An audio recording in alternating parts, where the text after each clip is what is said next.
उन्हें पढ़े, उतनी योग्यता नहीं है तो फिर आप विद्वानों के पढ़े, जो वैदिक विद्वान हैं, सन्यासी हैं, ब्रह्मचारी हैं, गृह त्यागी हैं। वे निष्पक्ष लिखेंगे, वे अपनी बात नहीं लिखेंगे, वे वेदों को पढ़ के वेद आधारित और ईश्वर की बातें लिखेंगे। तो ये हो गया शुद्ध ज्ञान। दूसरा है शुद्ध कर्म। शुद्ध कर्म यज्ञ करना, दान देना, सेवा करना, परोपकार करना, एक दूसरे की सहायता करना, ये शुद्ध कर्म है।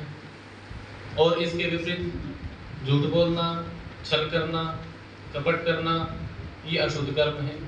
तो शुद्ध कर्म होना चाहिए। और तीसरा शुद्ध उपासना। तीसरा क्या है? पीछे वाले भी बोली नहीं तो नींद आ जाएगी, इसी चला रखे होंगे शायद। शुद्ध उपासना। तीसरा क्या है जी? शुद्ध उपासना। शुद्ध उपासना। उपासना शब्द का अर्थ होता है पास में बैठना, उपासनम। किसके पास में बैठना? ईश्वर के। परंतु हम किसके पास में रहते हैं? प्रकृति के। स्वामी जी 2 दिन पहले कह रहे थे, हम कहीं एक परिवार में गए थे, तो स्वामी जी ने कहा आप भोजन करते हैं तो भोजन किसके लिए करते हैं?